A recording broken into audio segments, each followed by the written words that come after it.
rien ne sera comme avant. Ceux qui veulent accepter ça n'ont qu'à l'accepter dès maintenant.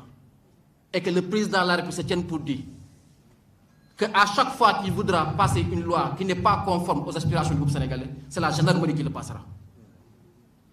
Maintenant, si c'est conforme aux intérêts des Sénégalais, ben, on passera, parce que nous ne sommes pas là pour bloquer le pays. Nous sommes là parce que pour la première fois, les Sénégalais ont dit, contrairement à ce que certains veulent nous faire croire, que les Sénégalais vous ont dit, maintenant, on est à l'ère du consensus, allez discuter. C'est archi faux. S'il n'y avait pas eu des bourrages d'urnes, s'il n'y avait pas eu du vol, Benno Bokk Yakaar n'aurait pas eu plus de 75 députés. L'opposition est largement majoritaire dans ce pays. Nous en avons la conviction.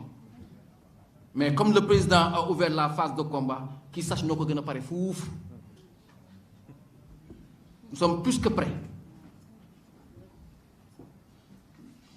Et je le répète, nous sommes ces jeunes qui ont été abattus.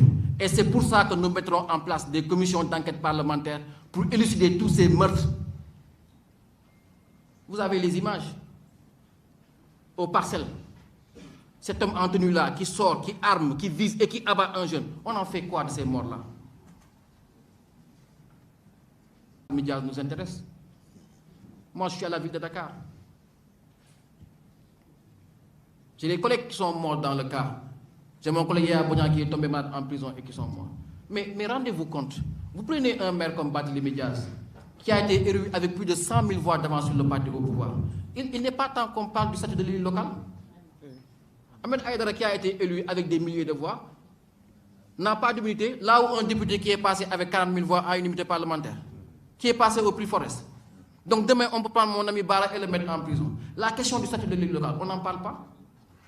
Le président de la République peut se lever un matin, se mettre au grand théâtre, prendre sa tablette et distribuer 80 milliards. Alors qu'il nous donne 8 domaines de compétences sur lesquels il ne nous donne comme fondation de la décentralisation que 60 milliards. Vous pensez que ça a du sens?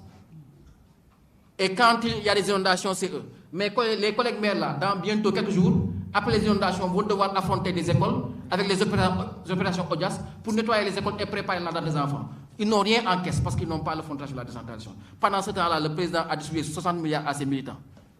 Et on nous parle de solidarité. Nous mettrons sur la table la question du financement du côté local, de l'équilibre des investissements. Parce que nous avons la conviction que ces histoires d'émergence-là, c'est de la comédie. Mais nous ne sommes pas des comédiens. La comédie, nous la laissons aux manipulateurs, à ceux qui envahissent les plateaux pour plaire aux chefs. Nous ne cherchons à plaire à personne.